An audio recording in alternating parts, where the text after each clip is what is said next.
Doctor Shrikant Shinde.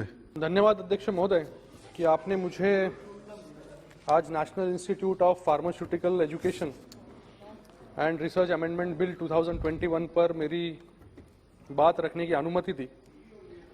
आज हम इस विधेयक के माध्यम से स्वास्थ्य, शोध और शिक्षा के विषय पर चर्चा कर रहे हैं और इसलिए आज मैं अपनी बात एक श्लोक से शुरू करना चाहूँगा। प्रदीप हूतम शास्त्रम ही दर्शनम विपुला मति, जिसका अर्थ है medical science is like a light which gives much wisdom and deep insight. इस श्लोक का विवरण करने का प्रमुख कारण यह है कि हमारी जो संस्कृति है, जो हमारा इतिहास है, उसमें स्वास्थ्य चिकित्सा को बहुत महत्व दिया गया है। आज ये जो विधेयक मंत्री जी द्वारा लाया गया है, उसका उद्देश्य है medical research, innovation and education को प्रोत्साहन देना। एक भारतीय होने के कारण हमारे लिए ये गर्व की बात है कि हमारा देश प्राचीन काल से ही स्वास्थ्य और चिकित्सा के क्षेत्र में अग्रणी रहा है। उदाहरण के रूप में चरक हो या सुश्रुत हो, जो महान पुरुष हमारे इतिहास में होकर गए, जिन्होंने आयुर्वेद और सर्जरी, हम कह सकते कि पायनियर रहे उसमें। आज कोरोना काल और अभी हमने देखा कि कैसे ओमाइक्रोन वेरिएंट की उत्पत्ति हुई है और सभी राज्य और केंद्र के साथ मिलकर ये वेरिएंट का संक्रमण कम कैसे हो, उसके लिए प्रयास कर रहे हैं। कोरोना के पहले वेव में, दूसरे वेव में हमने बहुत तबाही देखी, मृत्यु देखे और उसके बाद हमारी प्राथमिकता जो है वो अभी बदल गई है। हमें इस देश का भविष्य सुधारने के लिए जिन दो क्षेत्रों में सबसे अधिक कार्य करना है वो शिक्षा और स्वास्थ्य है। इसलिए ये बिल बहुत जरूरी है कि जिसमें रिसर्च और इनोवेशन होगा। 2020-21 के आर्थिक सर्वेक्षण में ये मेंशन किया गया है कि Indian pharmaceutical sector is expected to expand multifold and become $130 billion industry by 2030, while medicine spending is projected to grow rapidly too, leading India to become one of the top 10 countries in terms of such expenditure.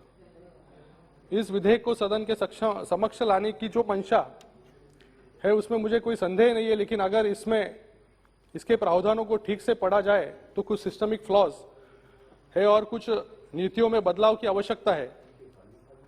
Corona ने हमारे health sector के drawbacks को उजागर किया है और मुझे लगता है कि मेडिकल एजुकेशन और रिसर्च में बड़े पैमाने पर रिफॉर्म्स लाने की जरूरत है। I want to put forth some small observations regarding the bill which is of section 4(3)(a) clause 6 of the amendment bill, which has modified section 4(3)(a) of the act, talks about board of governors, which will be headed by the chairman, whose qualification shall be that he should be an eminent academician or scientist or technologist or professional to be nominated by the visitor.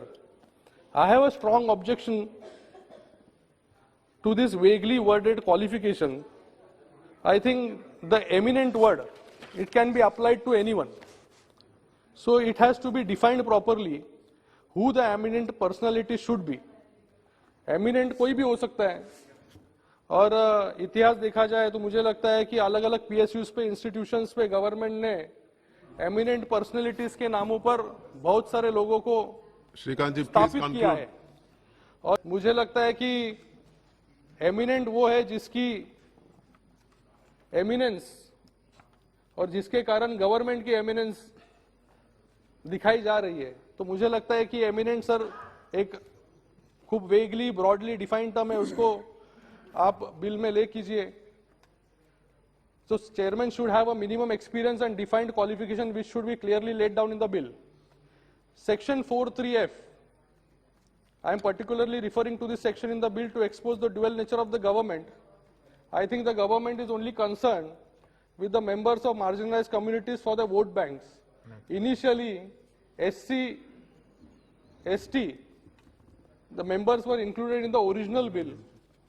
But so SC, ST community was, the members were dropped from the original bill.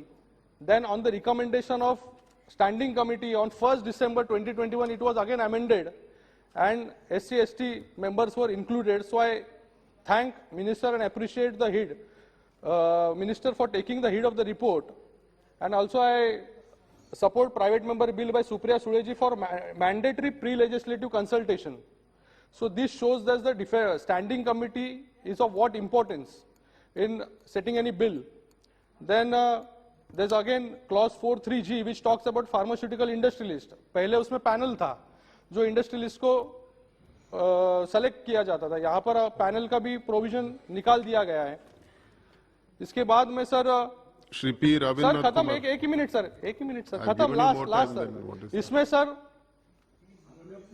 Representation from AYUSH, central drug standard control organisation and nuclear medicine, इनको भी स्थान देना बहुत जरूरी है. और मैं demand करना चाहूंगा कि महाराष्ट्र में 5000 एकड़ of pharma park has been announced in 2020 in Raigarh.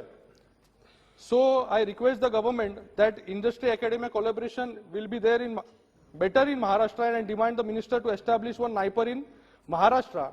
And my last point is, sir, API, that is active pharmaceutical ingredients, that is the bulk drugs, which we are largely dependent on China. 67% of all the imports we take it from China. So I think we should focus more on manufacturing these APIs in India, because in future, if anything happens, we depend largely on a Thank single you. source of import for P. API Ravindra from Kumar. China. So Carry on. the manufacturing of API should be done largely in India to prevent any serious further consequences. So with this, I support the bill. हमारे श्रीकांत सिंधे जी ने भी अच्छी बात कही, आपने भी ये raise किया कि एपीआई हम दुनिया पर डिपेंडेंट नहीं होना चाहिए.